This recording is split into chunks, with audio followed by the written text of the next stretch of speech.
Okay, I think we're now Okay, being yeah. streamed live. Right, welcome to the Climate Environment Panel meeting of the 29th of November 2023. Item 1 is apologies. Alice, have we had any apologies? I think we've just got apologies from Mish Tuller, Head of Corporate Strategy. Thank you very much. Anybody need to make any declarations of interest in any of the items on the agenda? Not seeing any. I have no announcements, so that covers item 3.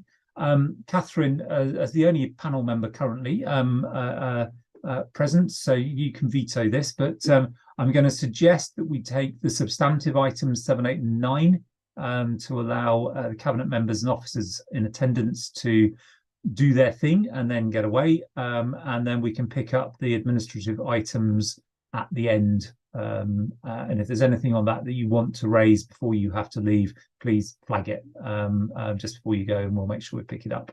So That's all good.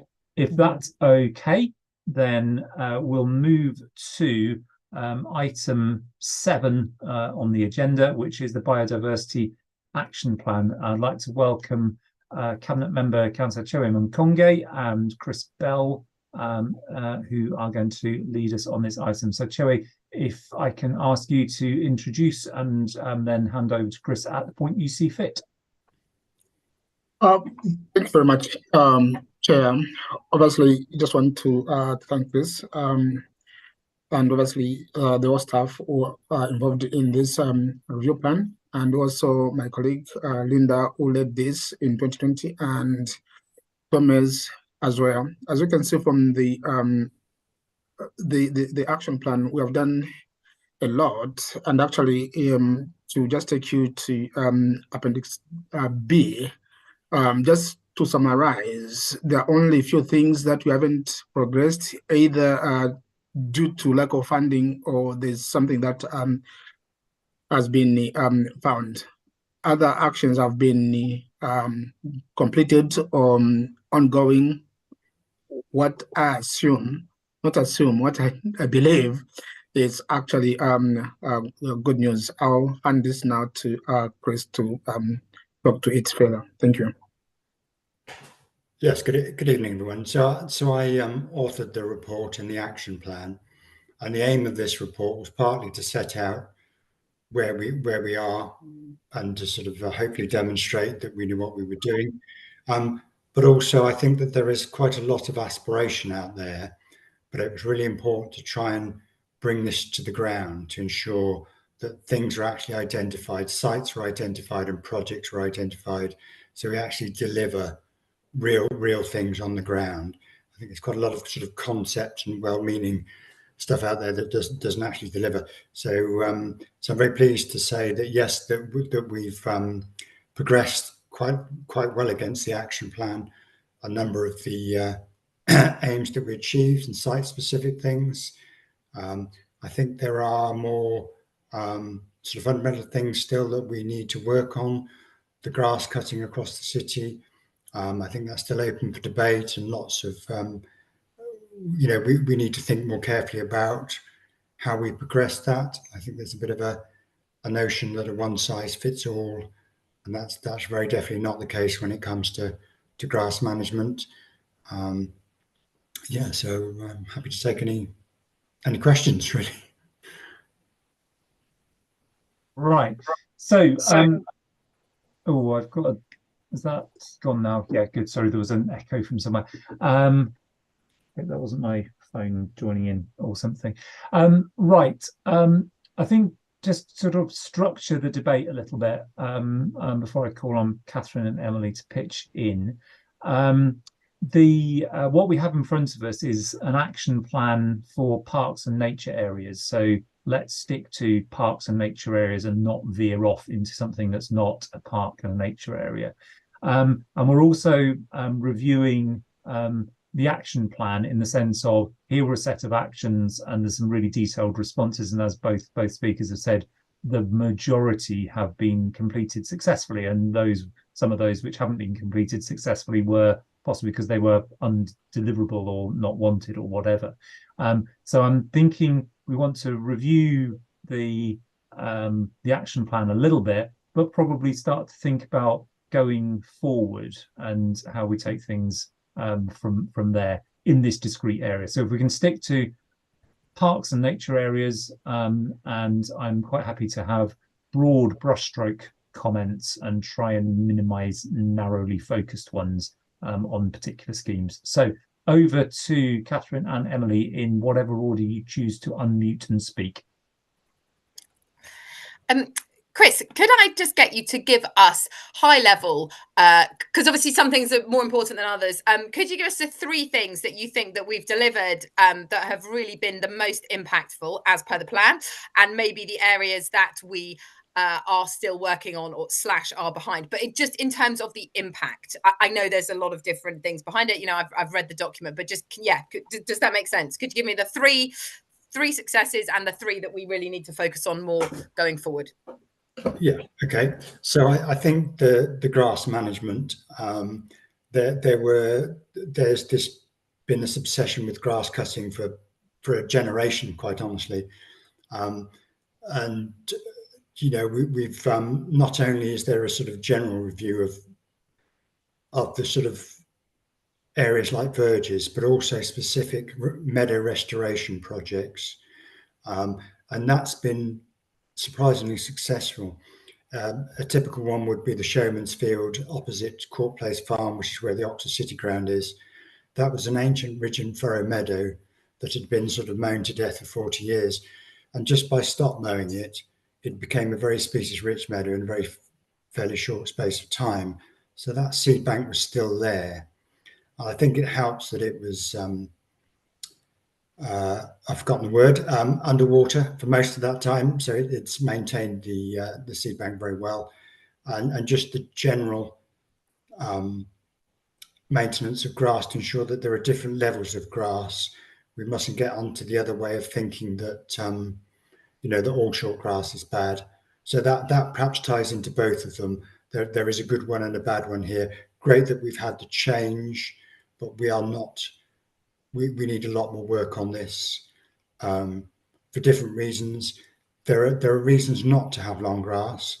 If you have a road where there are 2 substations and a petrol station, that is not the place to have a long grass verge, particularly when we have increasing drought conditions, and there are other places where you might have litter accumulation or dog fouling, broken window effect. So that sort of, in a way, it sort of forces you to have a mosaic of habitat. So you don't have longer grass in those areas, but that's fine, because then that's creating variation. So there you have the short grass in those. Have it where you can't have it and don't have it where. But it's just that variation of habitat is really important. So that's sort of 2 in 1. The other successful one is using biodiversity offset to deliver a number of specific projects. Important things like fens, the fen at Rivermead, and just making sure that people don't overplant on natural habitats. So you need to understand what the land use is. So another example of that one is Dunstan Park in Headington Hill. People have planted trees on it, but actually there's 10,000 cubic meters of peat underneath there. You know, really important carbon store. So that is not somewhere you should be planting trees to dry it out, you know. So it's one of those, and again, perhaps that's another good one where it's both a good thing and a bad thing. So the good one is identifying places where you can restore things like fens, because you cannot recreate them. Either that capacity is there or it is not. So if it's there, you really need to make sure you are maintaining and restoring that habitat as it is and not putting trees on it. And that ties into one of the things we need to work on, in that there has been an obsession with tree planting at the expense of other things. And that has included, in some cases, we've been quite good in the city, but in other areas, perhaps they've had a quota for trees, and that's just mean that people have planted trees on meadows, on fen areas. So again, it's not the be all and end all tree planting. We know the importance of trees, but the right tree in the right place. That mantra needs to keep on making sure that we do that. And do you think that's because of a lack of knowledge internally that's happened, or simply because people like trees in that they're very visible? You can see a tree. Like what's driving that? And do you think we're positioned to stop the issues in the future with fen or meadow or whatever? Or are we in a good place to deliver that in 3 years' time, I suppose? It's very definitely both of those. So people are obsessed with trees, and you get why, but it's not the only nature recovery thing we need. I have received recently a number of emails saying I'm surprised to see that a Green Party member doesn't like trees, and I sympathise with that. It is certainly a narrative that people believe that trees are. So trees are great. I like trees. Right tree in the right place. Yeah, right tree in the right place. I like that. That's the mantra. But also that people are not paying enough attention to geology and land use. Again, so they just need to be more careful. Know your land, know what the geology is. As I say, a fen is priceless. There's such a rare habitat. If you've got a site that could be restored as a fen, it's actually unforgivable to do anything other than restore it as a fen, because it's a rare habitat. So that's what you should be aiming for. And again, peat deposits, that's a huge carbon storage. You can't let that dry out by planting trees or putting another habitat on it. So it's a combination of both of those things. So just need people to be a little more sophisticated in the response to the nature crisis, not just let's plant a tree. I say, as from the chair, as somebody who grew up in East Anglia, talk of fens and chalk streams is music to my ears. Though I can't say what's happened to most of the fens in East Anglia is anything to be terribly proud of. Can I just ask a question at this point, both to Chris and Choe, just to kind of steer in a particular direction? Because I think the questions Emily's asked very good. Your answers, I think, point to a good forward-looking recommendation. The issue with specific action plans is there is always a danger that once they're done, then they're forgotten. And as you say, we need to embed a series of, I think, two things, both behaviours and knowledge.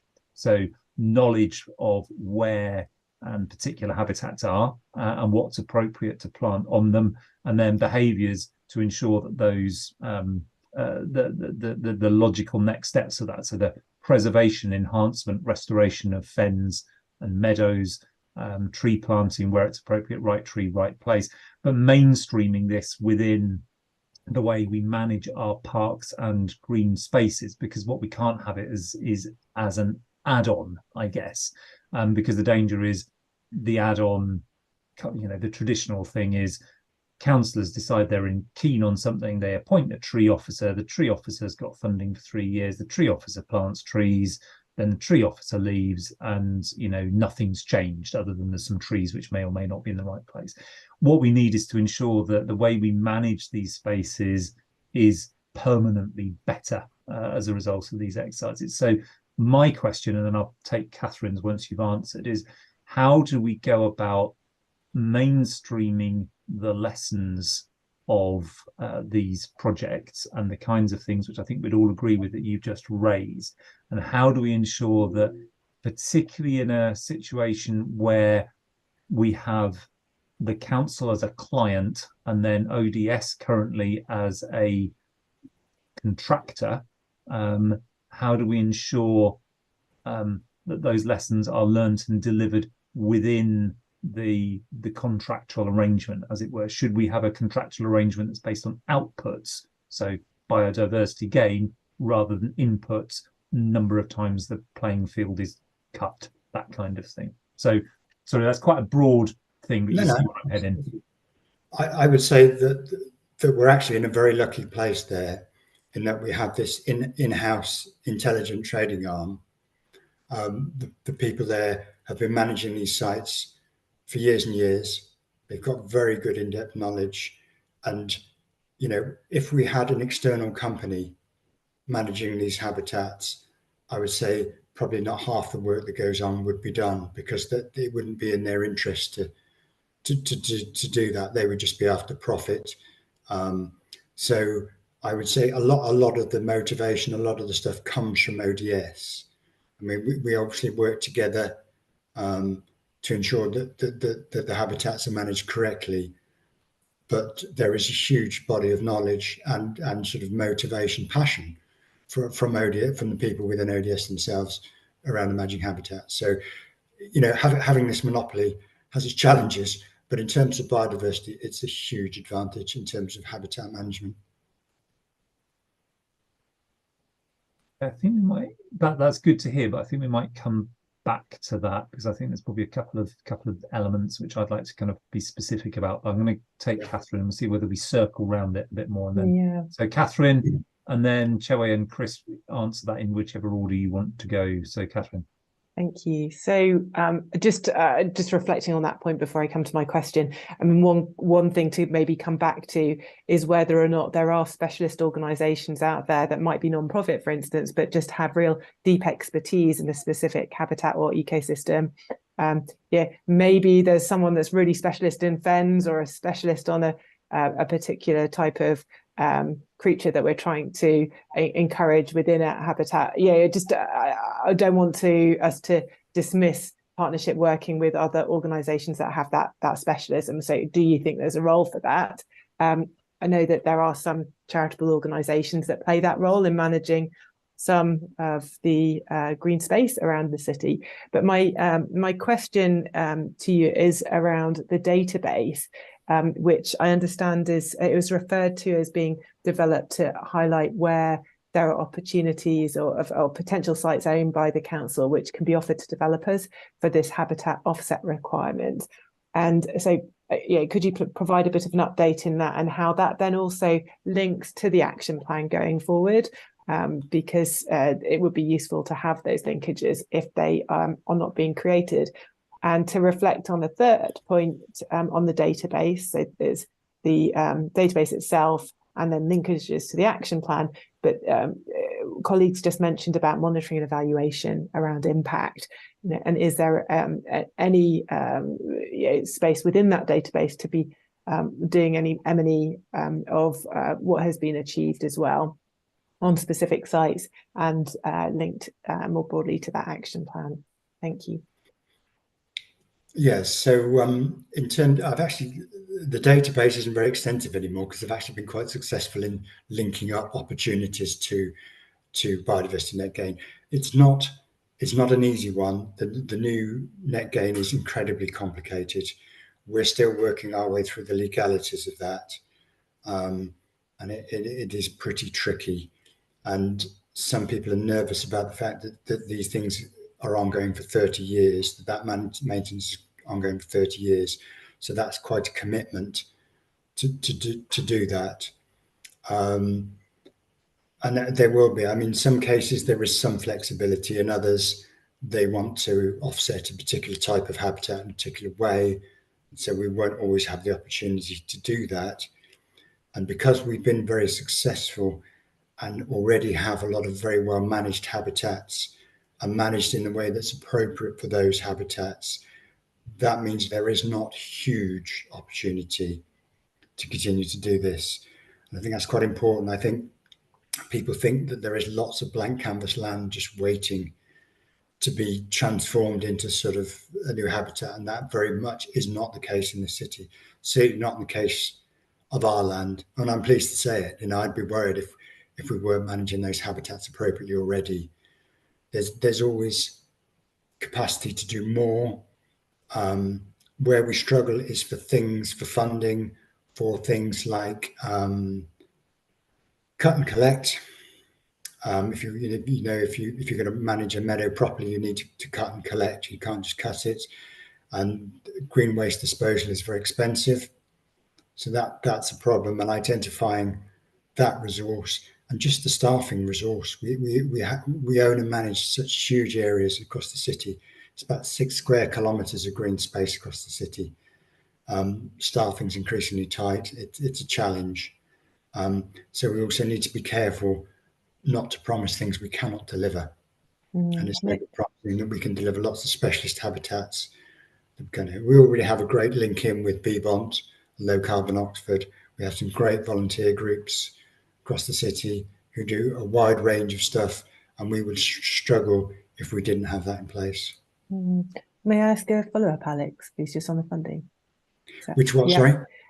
Just on the funding, to what extent do you sort of advertise these opportunities for ward member budgets or SIL funding to pay for some of these aspects? So just to give you a concrete example, I supported some of the volunteers at the trap grounds to do some of their maintenance work there, and so did my councillor colleague as well. But there's also the opportunity through the neighbourhood forum, for instance, in St Margaret's and Summertown. I know that works differently in different parts of the city, but there is kind of large pots of money that from time to time become available that could be tapped into if there was an application put in by the council. And just maybe to flag that there is a grant window opening in January for the neighbourhood forum as well. So are you exploring those opportunities? Are they on the radar? And is it a possibility for you to either present opportunities for councillors to fund some of this, or for SIL budgets as well to be funding it? Thank you. Yeah, we do use those things on an ad hoc basis. We also have the Community Impact Fund as well, where community groups can apply for funds for tools, and development of green spaces as well in their local area. I think we could do with a full-time volunteer coordinator. Obviously, that's quite a big ask, and it's particularly because most people, their only opportunities to work weekends is to volunteer at weekends, because obviously they work in the week. So that would need weekend cover and stuff. There is a limit to what the current staff can do, but that would be an advantage. Chewe. Yeah, just 2 points, small points from me. Just in relation to volunteering and what budget funds. Yeah, it's true, Catherine, that we need to supplement this, but I know for sure that I don't know how to put this, but some councillors' ward allowances and so money are quite used, and most of them are used, but some of them they're not widely used. So I'm not sure the term we can use to encourage to use, and obviously the priority of the ward councillors, what they want to fund. But I've been mentioning ever since I became a cabinet member to use that word allowance to support the allotments, and I've seen a number of people using that. On the volunteering, it's something we can look at critically. I know from being a governor and working into volunteer sector that we are struggling because of the cost of living crisis. People would rather do 2 jobs than volunteering to do certain things, but it's something that we can look at, especially if people are interested more in about diversity. Thank you. Okay, I'm going to draw us towards some tentative conclusions, as they say in academic circles, which normally means that not really conclusions at all. They're more like, I conclude that more work needs to be done. That's not quite what I'm getting at. I think we can say as a comment that it's really nice to see an action plan where most of the actions have been tried and most of them have succeeded. I think that's a really positive thing, and I think it's also really good to see a clear set of actions and a clear set of responses to those actions, and learning from them. So I think big praise to Chris and others involved in this. I think it's been really helpful. It's a well drafted document and a very well drafted response. I think the thrust of the questions and the comments has been around how do we ensure we continue the work going forward? How do we avoid having to have an action plan each time and a set of objectives? And where I'm thinking we're heading is, we've heard from Catherine's question, Shoai's response, about the need to ensure that funding opportunities, let's put it that way, are linked to potential funders within the council. And that's a little bit of an ad hoc thing. Some people are better at some officers are better at asking members than others, and so it'd be good to kind of get that on a kind of a level playing field across the piece. The other issue, I think, is about this work to identify opportunities, which has gone on, how we ensure that that is recorded and maintained, not just in people's heads, and not just in the institutional memory, but in somewhere we can look at. Now, I know there is a high-level project looking at GIS data within the council. Whether that's hit Chris or not, I don't know, but a number of places, planning, property, housing, starting to look at that. Seems to me that having a layer within that system which identifies where these areas are. I think I was quite compelled by your Dunstan Park point, the fact that that's one of the very few peat reserves, that little area up there in Headington, and particular restoration work on that could be quite a powerful contribution to biodiversity, but making sure we've got that flagged, and even if the resources aren't currently available, Headington Forum might be a source of those resources in the future. Potential developments, even those across the border in South Oxfordshire, only just on the other side of the ring road from that particular site, might be a source of funding through SIL, as Catherine said. So what I'm after, I guess, is a recommendation around recording and making clear those opportunities so that they're immediately accessible. In an ideal world, I know this is the sort of thing that Anna would get very excited about, so I'm hoping she isn't going to leap in and tell me I've got this wrong. It's something where any councillor or any member of the public would be able to go, looking for a project near me to fund, to get engaged with, whatever it might be. What's the nearest one to me? It's the Showman's Field, it's Dunstan Park, it's Burgess, or whichever one it might be in any of our particular areas. What's the work that needs doing? There's short-term project that's ongoing for this, but in the longer term, we might need to spend X £1,000s on restoring water levels or whatever it might be, so that there's a clear set of things which people can aspire to and bring forward as and when funding is available. So there's a really long recommendation. I'm going to ask Catherine if that's something, and Emily, if that's something that they would concur with as an output. I'm keen to try and get something that, use that terrible word, mainstreams the lessons learned and keeps things rolling forward. And then I might ask Anna to comment on my mangling of how data works. But so, Catherine and Emily. On the recommendation, I support something to that wording, and I think that it would be useful. Occasionally you do get emails around saying we're going to do this and we're looking for councillors in this area to put some ward member budget towards X. So actually having those circulated where actually the templates maybe even filled out, is it just a matter of putting your name to it and someone will do the processing of it for you? Because I think some of the councillors that possibly don't spend their money, it's actually not because they don't want to, they just haven't been able to have chance because they're very busy working as well as doing other council things to spend the time to fill in the paperwork or to identify the project. So if someone proactively comes to them and does that aspect, then that I think can be achieved and the money transferred in a more timely way.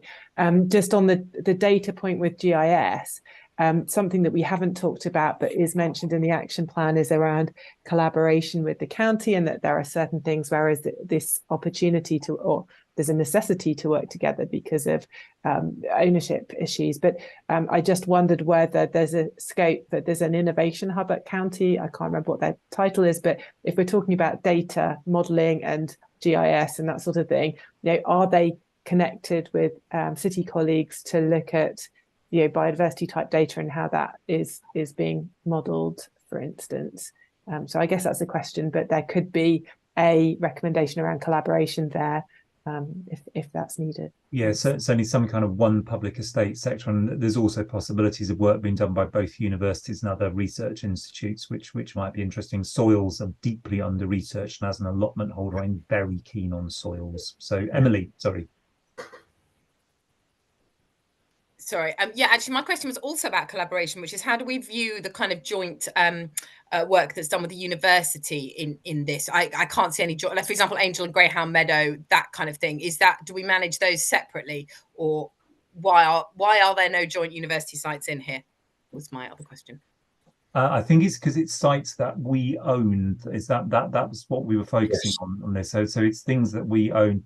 I guess ODS have some contractual relationships with some institutions to do some work, but I would I would assume that the client for those, so the owner of those particular pieces of land, would set the parameters of what that maintenance should look like. Anna. Yeah, just to sort of butt in that I think there is definitely some work being done with the local nature recovery partnership. They all have really similar names, to try and sort of come up with, you know, banks of sites across Oxfordshire, etc., etc. I also came across these guys yesterday called Wild Oxfordshire, who also I think have like not necessarily like volunteering opportunities, but volunteering groups to get involved with. I guess the problem with sort of like the problem is keeping stuff up to date if it's kind of small opportunities to do stuff, and how you keep that updated. Whereas I think GIS sort of map layer with biodiversity stuff in there, I'm sure that does already exist or intends to be. So yeah, I think the issue I'm after is it may exist. I want it to be accessible and easily accessible. I think that's obviously the next step in any mapping project, is how do you go from, I know Emily very I think that's wider than this. Yeah, there's lots of kind of certainly lots of like mapping things I would like to be more public. Yeah, absolutely. So I mean, I think it forms part of the piece. So excuse me, I'm thinking of I think three things then. So that was recommendation one, something about the centralization and the availability of data. We'll have to think about the wording, but I think you got the general gist of it. Alice and I will go away and wordsmith, and then come back to Catherine and Emily to see whether we've captured it correctly, and then run it past Chris and Chewe to make sure that we've not completely misrepresented their views. Oh, hello, Tina.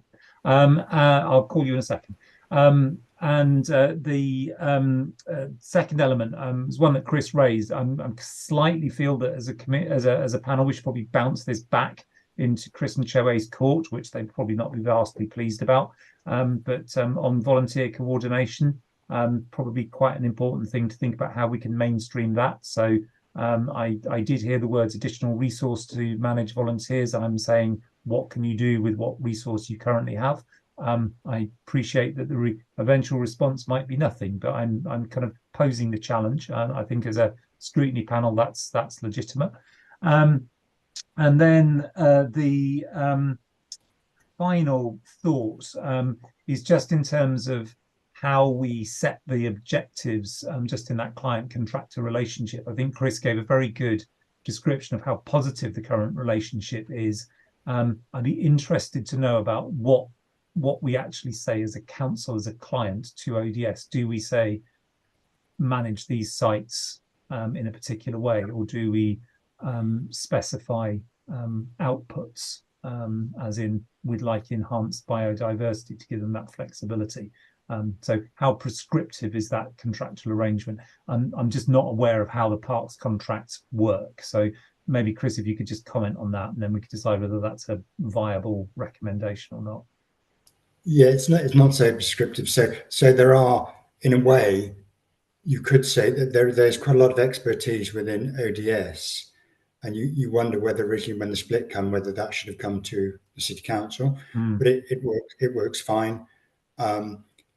And between us, we try and do the best we can in terms of, I will say in some cases, you know, particularly things like the grass cutting, I've really pushed on that agenda to bring about change, certain things, and the things I can ask for and other things I can't ask for because there are significant costs involved. And if that funding is not available, then obviously I can't ask them to do that. The things like the cut and collect is a typical example of that. Yeah. So I need to try and find that cost. Yeah, no, absolutely. I think we're probably all aware that there is a cost, and there's nothing that we can say or do which will change that fact, and so that just has to be decided through the budget process in the normal way. I'm tempted to go on a sidetrack about grazing animals, but it's probably not helpful, so I won't do it. I think what I'm getting at with that contractual relationship is, as you say, there's a lot of expertise, goodwill, and accrued knowledge currently within that group, but how much of that is dependent on those individuals in ODS still being there, and how much of it is does it have something more contractual behind it? So I'm not suggesting we change it. I just suggest we review with an open mind as to whether the contractual structure would we get the same outputs if for some reason the entire ODS Parks team were enticed away by Oxford University to go and work there, for example, and a whole load of new people came in without that institutional memory? Would there be something to point to? And I think it's that I'm getting at. I think you're possibly right. The only thing I would say, that's a huge piece of work, simply because the sheer volume of the sheer scale of what we actually manage and maintain. Like I said, it's 6 square kilometres. Yeah, understood. Of green space in the city. So that would be, but that's just a huge piece of work. Fine. Well, I think what then I'd like to make the recommendation, but on the complete understanding that it is a long-term piece of work. I think the risk that I've outlined is probably it's a small risk with big consequences, and those are the kind of things you can address over a long term. I think so. I think it's a reasonable thing to sort of again try and mainstream that into the work program over a period of time. I think that would make sense. So I think I've headed towards 3 different recommendations. One about data mapping and something with the wording of which we'll try and source out. The one about volunteers, which is a little bit of a pushback. We'll see how we go. And then the final one is how to ensure we've kind of got a safety net in our contractual relationship with ODS, going forward over the medium to longer term to manage those issues. I see what Tina was raising her hand for. And yes, I think that's helpful. That's the kind of thing we need to think about, is how do we ensure we've got all of that data in some place and then turn it into something usable and useful for the kinds of issues that we're talking about. So that recommendation could be quite long-winded. Sorry, no, long. It will be long and useful. Okay. Is there anything, Emily or Catherine, that you want to add? Are you happy with those 3 recommendations? Just a couple of just smaller items, and that's for instance, is a very practically. Say, for instance, South Park has a drainage issue at the bottom of it, as one example. Places that have issues such as drainage. Have we looked at putting walkways in? For instance, as has been done in some of the sites of special scientific interest, rather than sort of fighting nature in its sense, where there are issues with drainage, for instance. Yes, so as an example, yes, we wanted to put something in the lowest entrance at Morrell Avenue. Both OPT and Planning Heritage flatly refused. So there is. That feeds into another problem. I think the other big thing perhaps we look forward to is change.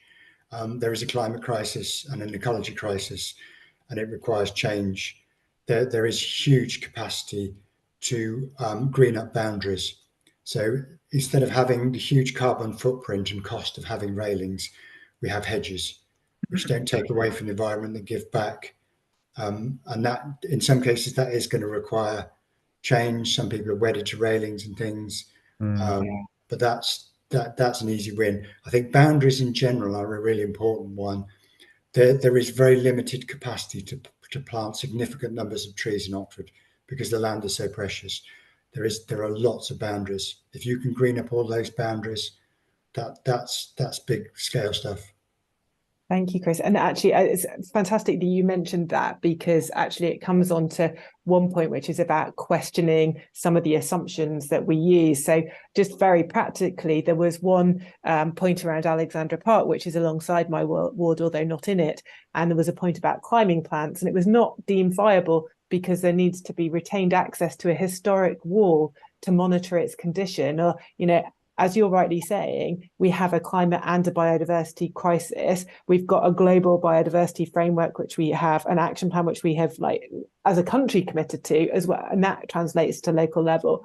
So I think sometimes these assumptions, it's very similar to the discussion we had actually around solar previously and, you know, retrofitting historic buildings. But where does the balance lie? And I think we're getting it wrong if we're saying actually we can't put plants on an old wall because you know, we need to see the old wall for its maintenance.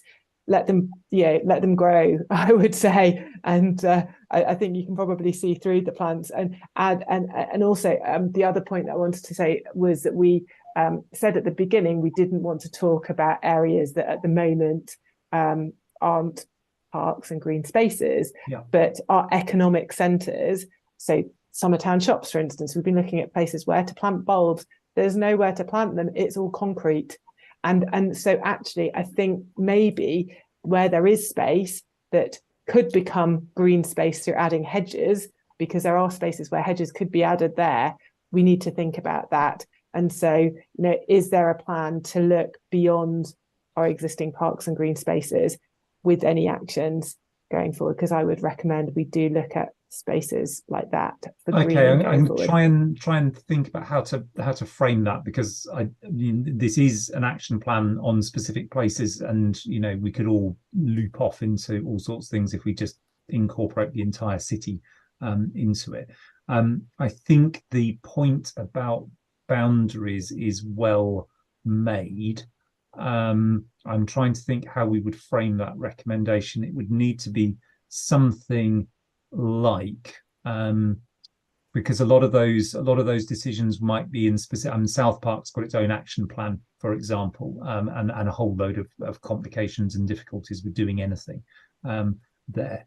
But we could have something around that right tree in the right place. Just expand that to seeking the most effective opportunities that are appropriate for the environment in these spaces. And the use, of course, you know, planting a hedge across the middle of a football pitch is not sensible. But something along those lines we could add as a fourth recommendation. I would note, of course, that our raising of this issue on retrofit and solar panels has led to what I hope will survive the public inquiry, a radical change of planning policy which challenges a national assumption. If we can get that through, then we will have done good work, and we should be proud of ourselves. Excellent. Okay, so that was a fourth recommendation, Alice, of sorts. It's going to need a bit of thinking about in terms of wording, but we get the general gist. Can I suggest that actually you use the illustration of boundaries in that fourth recommendation? Otherwise, it's a little bit general, and the boundary, would make sense. Yeah, absolutely. And of course, hedges, essentially a lot of small trees, including elms, which of course are a major hedging plant. They just won't survive if they get any bigger. So I'm going to bring that to a halt, because otherwise, going to run out of time. Cherry, is it something you need to correct us on? Okay, fire away.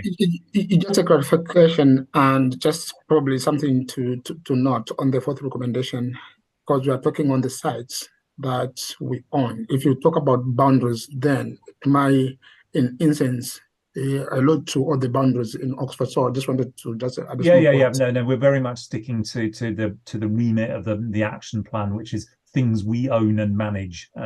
So we're not veering off into anything else. But yes, we plant a few hedges. We might make up for the fact that half of the gardens in East Oxford get turned into parking spaces. So, you know. Right, we're going to move to item 8. Chris, you're done, aren't you? So thank you very much. That's really appreciative. Thank you for coming on. That was a really helpful presentation and really set the context for, I hope, a useful discussion. Thank you. Goodbye, everyone. Cheers. Good night. After as well. Thank you. Bye. Thank you, Chai. Bye-bye. Right, you. so welcome to Tina, who appeared in the middle of the previous discussion. Item 8, retrofit. You're going to deliver a presentation. So It's fire- actually me. You're getting a presentation from me. So Okay. can I share my screen? Yeah, no, the meeting is yours. I will turn my microphone off and you can do what you will until I come back and turn it That's off. not the right slide. This one. Okie dokie. Right. Let's If it can be reasonably speedy as well, that would be good. It is quite speedy. Let me just slideshow this. There we go. Okay, so yeah, retrofit overview. So I'm just going to run through the various interesting things that we are and sort of mostly are doing, not have done in this space. So retrofit is certainly very important because 60% of the carbon emissions in Oxford are from buildings. There are buildings everywhere, and whatever we do in this space has to scale. Anna, I'm not seeing your screen. Is anyone else? I'm seeing it fine. Don't worry about me. Carry on. Oh no. I can't see all of it on my screen. I think it's if you're on a big screen, you can see more. If you're on a smaller screen, like a laptop, you're probably struggling a bit more. Okay. And I am too. Okay, I will. So the slides are not super important, so I'll just go on. So Future Fit Oxford. So this is a funding bid we should hopefully find out about tomorrow. I've already talked about this at full council on Monday.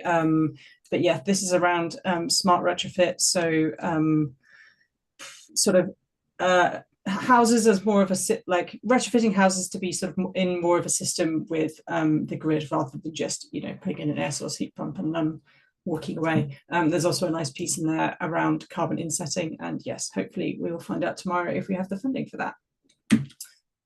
Clean heat streets. So this has been going for about I'm going to say about 6 months or so. Most people have already heard about this, but this is trying to get air source heat pumps into around a couple of substations in Rose Hill. So it's a project about trying to get stuff working at scale. The idea is to try and get 120 houses signed up. So the deal is now very, very good because the boiler upgrade grant got increased from 5,000 to 750. Yeah, whatever, 7,500.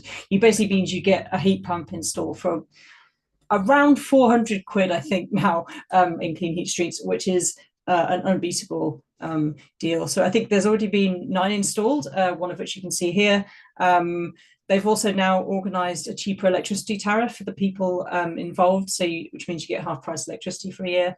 And yes, they're doing lots of good community engagement with surveys and demo houses and all of this kind of stuff. And this is very much targeting all different types of tenancies, you know, housing associations, social housing that we own, private landlords, owner occupiers, that sort of thing. So yeah, that one is ongoing. Oh, that didn't work. So yes, this many of you will know a bit about this. So these are sort of various planning concerns going on with air source heat pumps, permitted development, and noise. So this is actually something that is also being done in Rose Hill. So one of the reasons that Rose Hill was chosen is because a lot of the houses are quite similar. They're obviously all in the same place. So they're hoping there to do basically just one kind of noise survey and have one noise survey to sort of rule them all for the Rose Hill area with respect to things. With respect to air source heat pump installs that are not covered by permitted development. So they are not covered by permitted development, for example, if they're less than a metre from a boundary, which I know some of the members here have people in their ward with that problem. So yeah, this is actually like genuinely quite tricky. It's sort of coincides with environmental health and planning, and we're trying to get this sorted out. There was some reassuring news that came from the autumn statement where they're basically looking at relaxing PD rules for air source heat pumps, which would be very welcome. Just a note on the Osney Island photovoltaics. This was a low carbon hub thing to basically get a sort of mini renewable community owned thing going on people's houses on Osney Island. This has sort of hit similar sort of problems with respect to PD rights with the installation of large amounts of PVs in the conservation area. So that's similarly being worked through the planning system, but has not come out the other side yet. So yeah, I just wanted to flag that. It's not really as a project, but as a kind of like ongoing thing that we are trying to sort out and need to sort out. The retrofit campaign was launched a few weeks ago. This is a really good piece of work which tries to pull together all of the different grants that are available for everybody, just to basically make it a bit easier for all different types of tenancy. So yes, there's a good site on the there's a good landing page on the website. We have this nice table which shows the grants and who's eligible, and this really good flowchart. This has been targeted at landlords, tenants, and homeowners, and there's sort of different ways of interacting with those three classes. With respect to fuel poverty, this work is a lot of it is about signposting to this Better Housing, Better Health group, which is run by the County Council, but is also, doing that as part of this campaign as well. So we've also got the social housing decarb scheme, £7.5 million programme, 300 houses, of which a third of those have been done. The work is being done by ODS. So in total, we do not have 300,000 We don't have 3 million social homes. We have 3,000 homes that have an EPC below C, and this is obviously a tenth of those, but moving in the right direction. General sort of council property portfolio apart from social housing. So we're currently doing a general stock condition surveys for all of our property. We've already done quite a lot of work on leisure already. So I'm not going to talk about that. Things like, the water source heat pump for Hinksey Lake, that sort of stuff. And the idea is, once we have these general stock condition surveys, to where possible, try and do retrofit with general work that has to be done. So for example, the town hall needs a new roof. When the town hall gets re-roofed, we put some insulation up there at the same time, that sort of thing. Just to sort of come back to licensing and landlords. So as you know, 50% of the housing stock in Oxford is privately rented. We are using the selective licensing scheme to promote retrofit to landlords with the retrofit thing I talked about earlier for those various benefits. So sorry, these slides are not in the exact right order. So this is a new, quite exciting project that's come out of the Zero Carbon Oxford Partnership. It is called A House Like Mine, and it's done in conjunction with Lucy Group. I forget the amount of funding that we got for this, but we got some funding for this. And this is basically, sort of getting 12 archetype homes in Oxford, making sort of engagement materials for those 12 types of homes, and also sort of different types of users. So, are you a family? Are you sort of living on your own, etc., that kind of stuff. And the idea is to give more tailored retrofit advice to those homeowners and also landlords, and that should be appearing in the spring. We've also just recently won a £350,000 grant, again from Innovate UK, to develop an industrial decarbonisation roadmap and action plan. So the Zero Carbon Oxford Partnership already has a general roadmap and action plan, which we're going to be talking about later, to do with net zero council by 2030, net zero city by 2040. But this is much more targeted piece of work looking at the various industry that we have in the city. And is a good example of us being quite good at winning bids as part of partnerships. So in summary, this stuff all needs to scale. We always have to have a bit of an eye on doing that. We want to basically target all sorts of buildings and all sorts of tenancies, and we currently have a very good track record of winning bids through partnerships in this field, and long may that continue. So I will stop sharing and give the floor back to Alex. I'm going to kick off with a question-esque, and probably just going to ask Tina, Anna, if that's okay. Ask Tina for her thoughts on that. I'm going to slightly misuse a famous piece of research because I think it's not quite as compelling as it's often made out, but I'm going to use it because it's a good analogy here. The California Jam research project, which some of you may be familiar with. In essence, the experiment involving setting up 2 stands in a market and selling jam. And if you put 6 different types of jam on the table, then they get sold in roughly equal numbers. And if you put 36 types of jam on the table, people take a lot longer to choose and then choose strawberry. And that's not that's simplifying and misrepresenting slightly, but you see my point. The issue here is and a declaration of interest. I've got a planning application in at the moment for some retrofit measures. Is that faced with the plethora of schemes, technologies, the terminology, the acronyms, many people just look at it and go, "Oh God, I don't know," and either stop or do the simplest thing that comes into their heads. So that campaign, which was about halfway through your slides, I'd be interested to know what the response has been like to that. Has it improved take up? Of people going, "Oh, thank God somebody's put something clear up I can follow," and so on. So that was my first question. I then had a question about how we were actively promoting it. But it seems to me that in this sector, the biggest challenge at the moment is just the level of bafflement before people can even engage with it. And then added to, the people who phone you up and say, "Hello, I've got a grant," even though they haven't, and so on. So can I ask Tina that, and then I'll come to you, Catherine? So Alex, I've been appointed to be the head of sustainability, or the ES business lead, and I'm starting on Friday. So I can't answer your question in terms of do we know what impact that recent bit of work has had yet. And I'm still really getting up to speed, if I'm entirely honest.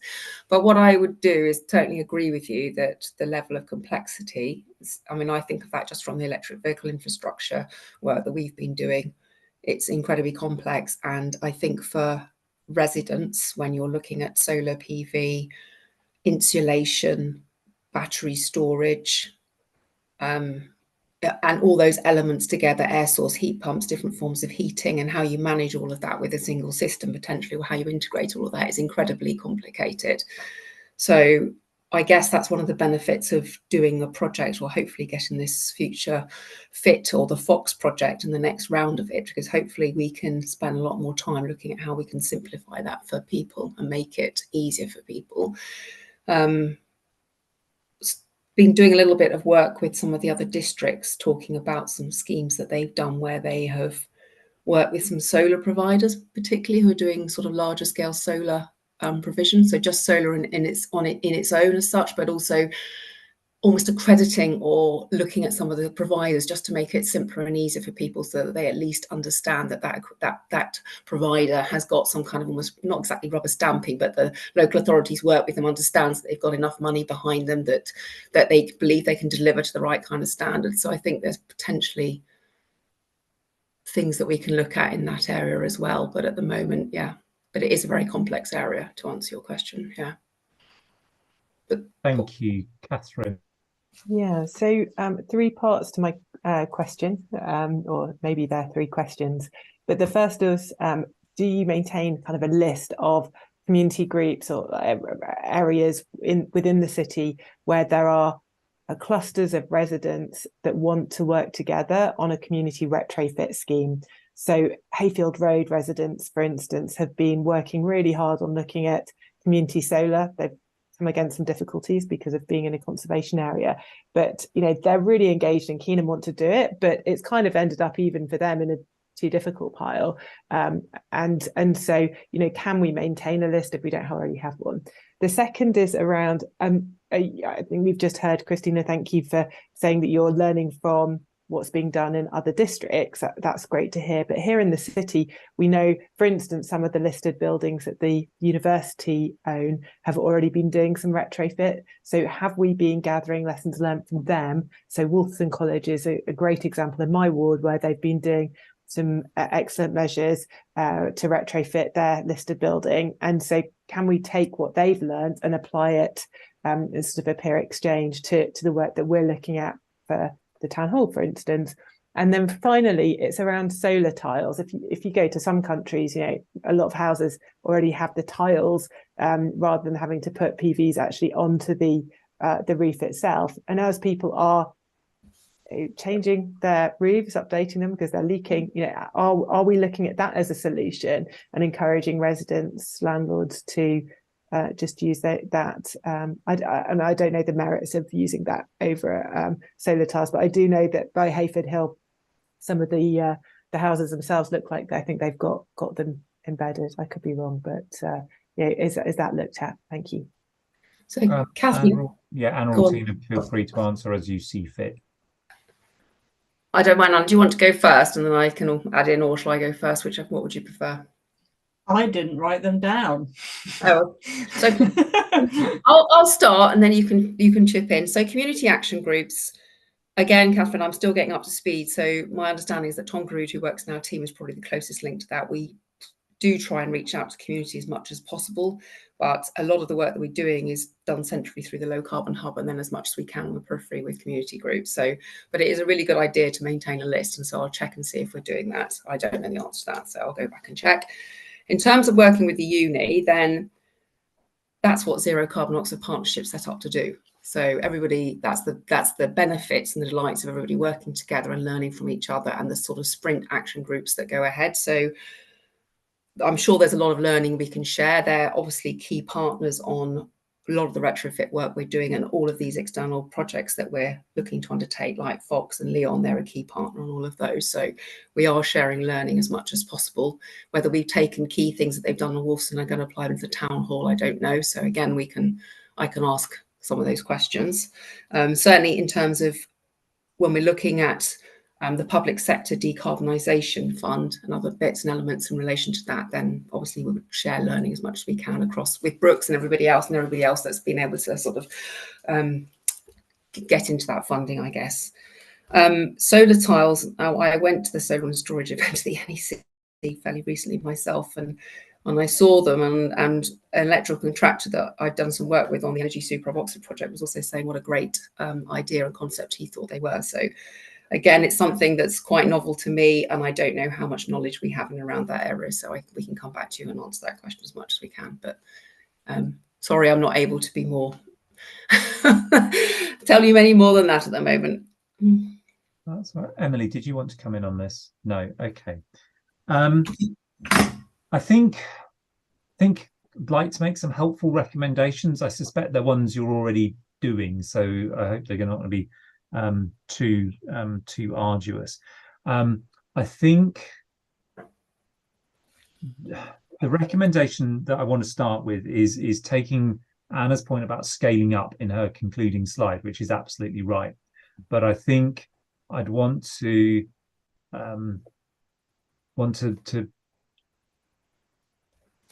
I'd like to include a nature of kind of simplification and communication in that. So how do we go from what we have at the moment, which is a lot of learning at quite a technical level, and whether that's the technicalities of the literally the technologies themselves, or the technicalities of finding our way through a planning system, which is not always the most helpful, and things, the kind of learning that ZCOP is doing.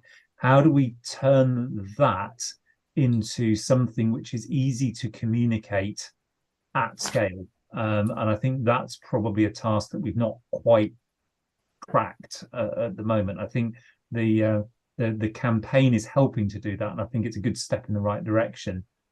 So it's about communication. So we're as you say in the slides, we're good at winning money, we're good at running projects, and we're good at learning from projects.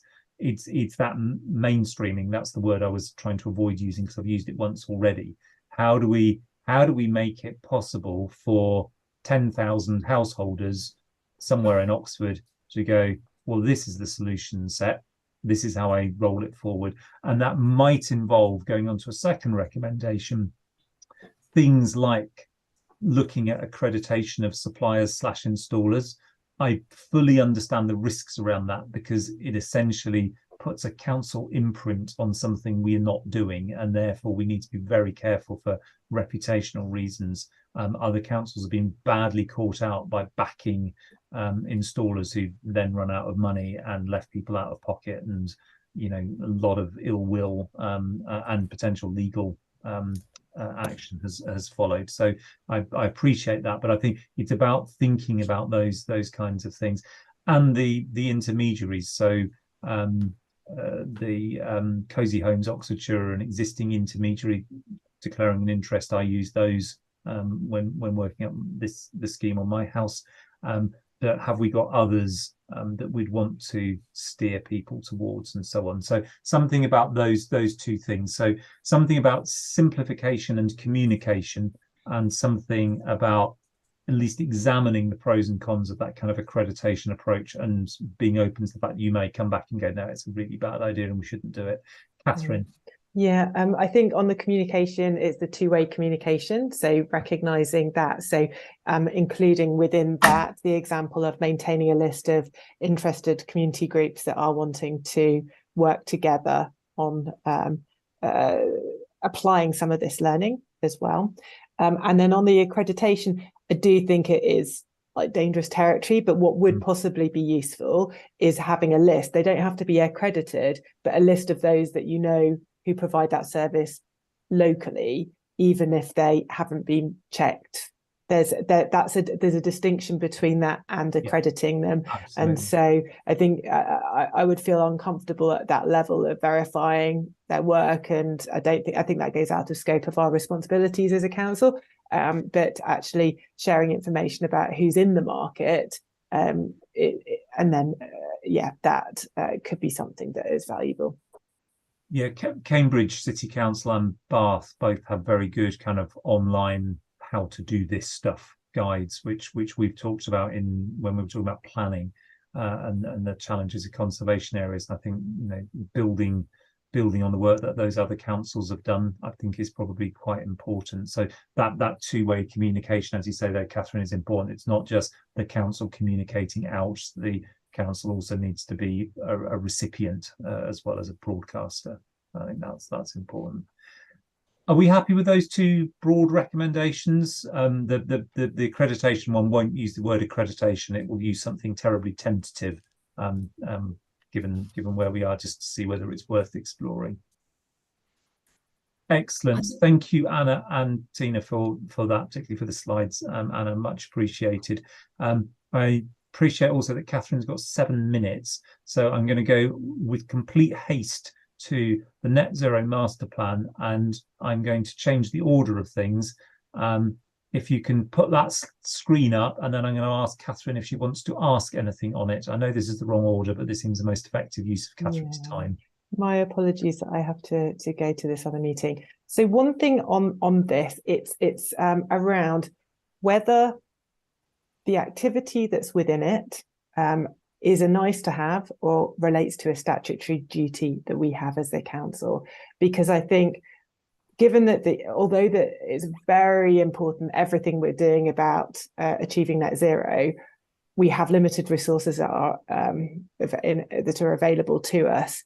And so are we applying any sort of filter around ensuring that those things that are priorities are statutory, relate to our statutory responsibilities, and sort of that level of influence that we have over them. So that is, I guess, my question. Is that considered at the moment? If not, can we think about doing that? Thank you. I mean, I don't think any of this is statutory, right? I don't think any. This entire meeting, none of it is statutory.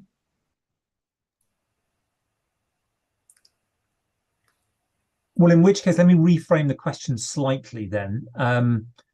Are we thinking about what delivers, if none of it's statutory, so we could stop it all tomorrow, what's delivering the biggest bang for buck in terms of inputs and outputs? Are we doing the stuff that's easy because it's easy, rather than doing stuff that's going to make the biggest change? And may I add, actually, Alex, because I think there's also this area where there are certain things that relate to, they might not be delivering on it is not a statutory responsibility, but it does relate to a statutory function that we may have, for instance. So it's sort of within our remit. I wonder whether, just to give you an example, the climate literacy work, for instance. I think there's a reference to that. I mean, capacity building is really important. So I'm not saying we shouldn't be doing that, but yeah, we're not a capacity building authority. We do licensing, we do planning, we do housing, waste. So it's about thinking where the priorities overlap with those sorts of duties, even if the activities themselves aren't statutory in nature. I hope that clarifies. My understanding is that everything on this net zero tracker are key deliverables that we're trying to deliver to reach our 2030 and our 2040 goals. So, and the way they've been prioritised is the importance of, so in the priority level, at the second column, B column, is their importance in relation to achieving those goals. And that's why they're high, medium and low. So that's the way that the tracker is organised. And then the RAG rating is just how good we've been at getting on with getting it done as such across the council. So that's how this is sort of, working. And there's some things that we have more in our control than others, which are mainly the 2030 ones. Obviously 2040 ones are generically some of the other things like our social housing and other elements that, are going to be slightly harder for us to do and also require a lot more money.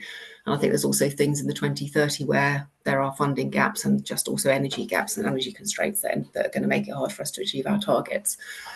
But in terms, I don't know how else I can, There's always links to things like air quality. There's going to be links to other, measures that we've got in place. But that's the way that the tracker is organised at the moment. Thank you. I am going to say my goodbye now, but just leave you with that thought about control and influence, because I think where we have control should be the priority versus where we can influence. Not that we shouldn't be influencing, but that's just something to bear in mind. But I have to go. I'm really apologise. I have to leave now, but thank you. Wish you well for the rest of the discussion. Thank you, Catherine. Hope your meeting goes well. I suppose just following up on that question. So this can sound a bit provocative, and it's not meant to be, particularly since you haven't actually started yet. But if you do look at the priority level, that high, medium, and low, and then you look at the RAG rating, there's a slight sense that the medium and low priorities are perhaps progressing rather more than the high priorities, and that might reflect that they're high priorities because they're difficult. And so it's really, I guess, asking you and Anna to reflect on that, if that's a helpful question. There we go. No, reflect. That's a horrible question to ask anybody to do. But there is a slight sense, if you look at the list. I'm sorry, I'm going to have to sort of jump screens, but if you look at the list, the reds and the yellows tend to be in the high, and the greens in the slightly lower categories. I haven't done a mathematical analysis of it. It may not stand up to scrutiny, but there is a sense of that. Particularly those red, that red item at the top, the high, kind of jumps out as if it's a high priority. Should it not have been the first priority? And it's not clear that that's been the case. I think it's a fair comment. I think as with a lot of work that's going on in the council, sustainability has to sort of join the ranks of all the other work that's being undertaken. So, we need corporate property to have enough resource and support and time to enable that bit of work to be undertaken. And they have got considerable, they're basically trying to get the work done. They need to get done for all of the other work that they're doing to maintain, sort of fight the, help with achieving the financial balance and providing money for the council and doing all the other bits and pieces of work that needs to be done. So it's that constant, I guess, kind of trying to align everything as much as possible, Alex. So, but it's something, it's a good point. So we can, I'll take that away and take them, and it's a good point for me to take on from you as well, as a starting point for my new job. It's a discussion, but I'm not sure it's going to come into a recommendation. I'd hope we come up with something a bit more specific than that. Emily, did you want to join in this discussion about prioritisation, or indeed go off on a different tangent? Yeah, I'm happy to come in here and just say this makes me very happy as a RAG spreadsheet. The original format that we discussed a few months ago did not do what, for me, this is doing, because it really does enable us to have a look at that. And I know it's not always that easy to put stuff into RAGs. And I hear what Alex is saying. And it may be that there's an extra column, which is something like, I don't know, do we own it? Because at the moment, you know, the high one, yes. Do we have any resources? If you look in column D, TBC, if you've got no resources, it's pretty hard to deliver high priority, you know, red actions, in my general experience. So there may be another way of doing that. But just to say thanks, this is a lot better. It's much easier to read, and I like it. So thank you. Thanks, Emily. I think it, you know, in some teams as well, it's not just having money, it's actually getting people in.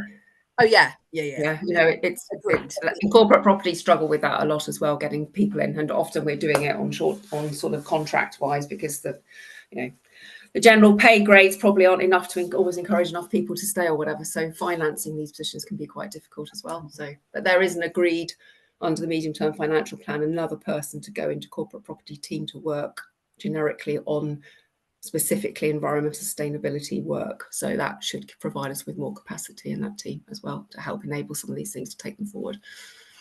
Yeah, I suppose my question is requests for additional officers are always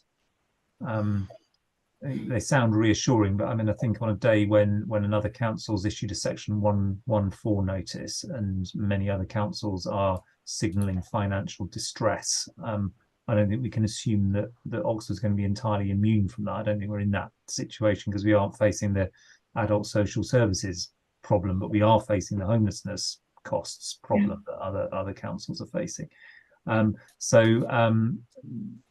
What would be the fallback, given that this is a high priority measure, were that resource not to be available?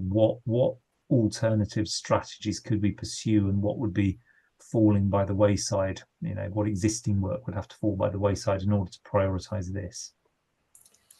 I can't tell you that, so not now anyway. So that No, would be a fine. question for me to have with Emma Gubbins, I think, in corporate property, and to sort of just say what would that mean, and then we'd have to come back to you guys, I think, or come back for a decision to, you know, or take it up the tree for a decision, basically. So yeah, no, that's fine. And to be honest, I was thinking, do we want to put a recommendation on it? But it's no point, because you can answer it anyway, because the budget round's nowhere near completed, so it doesn't seem a helpful thing to suggest. I mean, I think as Emily said, you know, the format's fine. It's easy to read.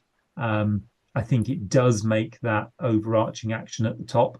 It makes it jump out, whether that's, you know, a visual thing, just because it's at the top and it's red and it's a high priority. It just sort of seems like you know, that's the thing we should focus in on. But as you say, you know, you can see resourcing gaps, you know, pretty much on every line on the screen, less so further down. I think in terms of recommendations, I'm not sure I can think of anything useful to say, because you've already said it on the tracker itself. I think we'd probably want to see it again. That probably be the most useful thing in due course. Yeah, Emily says yes. So I think one of our forthcoming meetings, we'll have a look at it again. We'll be clear of what the budget situation is. You'll have had a chance to actually start your job, and we'll have a sense of what looks red then. Where's the flashing lights on the dashboard at that point? okay, cool, thank you. I think when we look at council land and assets as well, to some extent, the section 123 disposal laws also favour financial reimbursement. It's a bit like planning's a bit behind the, you know, where it needs to be, and it's the same with some of those financial regulations. So, you know, corporate property has to think about the value it's going to get for that land, and at the moment that's still weighted towards financial returns as opposed to probably environmental benefit. So there's also that sort of, you know, that we, you know, have to bear that in mind as well, I think. Yeah, no, I think that might be right. I mean, a moderately flippant thought. Obviously, we could get two birds with one stone if we can find some, you know, low quality agricultural lands that we might happen to own you know, possibly some distance in the city, because we do own a number of farms Yeah. some distance in the city, a few wind turbines and solar farms, and some of Chris's meadows underneath, and indeed maybe some grazing animals, who knows. You know, we could have a win-win-win. You know, so those are the kinds of things that'd be interesting to explore. But the serious point here is, I think, we note where we're at, useful review. It's a good snapshot to have in front of us. I think what we'd like to see next time is what's changed for the better or for the worse, and then we can reflect on that and hopefully structure some recommendations. Yeah, cool. That's more than fair enough. Thank you. Emily, is that okay with you? Do you need to add anything? No, she's okay with that. Good. Right. In which case, that was item 9. So we're now going to go on to our kind of procedural stuff, which does include the work plan. Tina and Anna, if you want to go and do something more interesting with your evening, feel free. If you want to stay and watch us talk about minutes in our work plan, you can also stay if you wish. Thanks. I'm going to shoot off then, Alex, if that's all right with you. Thank you. That is absolutely fine. All right. Thank you. Thank you both Thanks, very much. Take care. Bye. Bye. Appreciated. All right. Okay, I think we can crack through this in no time at all, I hope. We have notes the previous meeting, which are on item 4 on the agenda. I'm going to do matters arising and corrections simultaneously. What are we supposed to do with these? Are we supposed to note them? So you just need to agree them. Approve them, yeah. So do we agree them to be a correct record, and is there anything that leaps out that we need to pick up that isn't anywhere else? No. So yes, happy to agree them. Thank you very much. Very good and thorough. Item 5 is the work plan, which I'm just going to conjure up in front of me. So first item on that, first lines on that are obviously the 29th of November, today's meeting. So we've got lined up for us net zero master plan, either on the 27th or the 20th. I can't see that we can get anything useful out of it doing it twice in 4 weeks. The energy generation solar potential, be good to see that. I think we've asked for that. If it can come to that one in February, that is good. Alice, do you want to just report on where we're at with the other couple of items we've previously mentioned as possible items for discussion? Yeah, of course. So just to add on the net zero master plan as well, it is down in the panel's overall scope, but it's a standing item for every meeting, so it should come to each one hopefully if it's ready.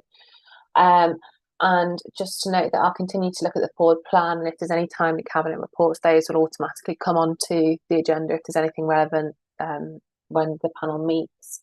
And I'm going to continue to look to schedule in the items that were agreed at the last meeting into the forward plan. So the energy generation solar potential one is tentatively penciled in for February at the minute, but we've got the items on tree planting and maintenance, the biodiversity net gain management, and the waste items as well. Some of those depend on different internal timescales and government announcements, but I'll endeavour to get those in ASAP. So the panel's just asked to agree the work plan as it is, or with any amendments. That's fine, Emily. Just as a reminder, the tree one is kind of pending health and safety review of the incident that happened. So we need to wait for that to come through. With the biodiversity net gain, it's very much that's kind of like looking at the process. Do we have adequate processes in place to monitor and manage? Touched on it a bit today, which I wasn't necessarily expecting, but so sounds like we've got a starting point there. But when we take money, how do we deal with that issue that Chris raised earlier, the 30 years? Yeah, maybe the waste one is the one we've thought least about. But yeah, it'd be good to try and bring those forward. That's all the items that we flagged. And if anyone does spot something on the forward plan that they think is worthy of our attention, let's hoik it in. Emily, anything on those? I would just like to add to the March one. It would be useful to have maybe a 15-minute or 10-minute review of how we feel the year's gone, recommendations we make to the following committee, basically how useful are we being and how can we be more useful? Because very good point. Yeah, let's stick that on for the March. Let's have a bit of introspection to see, have we been useful? I think that's a really good idea. So yeah, no, we should definitely have that. Right. And that takes us to reports back on recommendations. Where are we? So reports back on recommendations. We had, where's the summary of recommendations? So probably the appendix is the easiest thing. What page? Sorry, I've lost it now. What page number is this? Page 19, Appendix A. So we had one on great, yes, thank you. Yeah, looking at the right one. So the smoke control one, we made 2 recommendations. They were both agreed. That is good. It might be interesting in due course to see how those have gone. And then the HRA energy efficiency projects. Am I right in thinking we've got slightly updated responses on this, Alice? Yeah, do you want me to take you through those quickly? Yes, please. Where are they? Sorry, I've mislaid them. So they're in the updated running order that I sent. Yeah. But so just for Councillor Kerr's benefit, so Councillor Hollingsworth asked yesterday if we could get an update to see on where those recommendations were, if any progress had been made. And I had a response today from officers to say that in relation to the procurement options recommendations, the procurement options are still being explored and the route is expected to be determined by early in the new year. And then in terms of the second recommendation on the EPC timetable, there's a timetable in terms of the EPCC, but in terms of the EPC coverage for all properties, that's still to be developed, but it will fall in line with the EPCC by 2030 target as they're aligned. So they're the updates that I've got at the minute. Okay. The purpose for that is that when we make recommendations where the answer is, yeah, we're doing it, it's sometimes good just to keep a record of those so that we can go, yeah, when you said you were doing it, have you actually done it? So that's very layman's, wasn't it? So what I'm going to suggest, Emily, is if we keep a kind of a running log, as it were, this might sort of fall into that review of have we been useful. So we can just go back and check. So if the answer is this is going to take 12 months or more, then it's recorded somewhere that we asked for it. We were told it would be done. And we could bequeath to our successors something which says, this was due about now. Has it actually been done? And just we don't want to come sort of like a complete swamp where you spend your entire time kind of going over recommendations from 4 years ago, but something, and Alice has, I think, got a clear idea of the kind of table that it could be, things which are relatively simple to record. So things that have been ticked off and done, we can leave, don't need to record those, but things which are ongoing like these, I think it's helpful to have them there. Good. Excellent. Which takes us to dates of future meetings. Can we note the dates of the future meetings?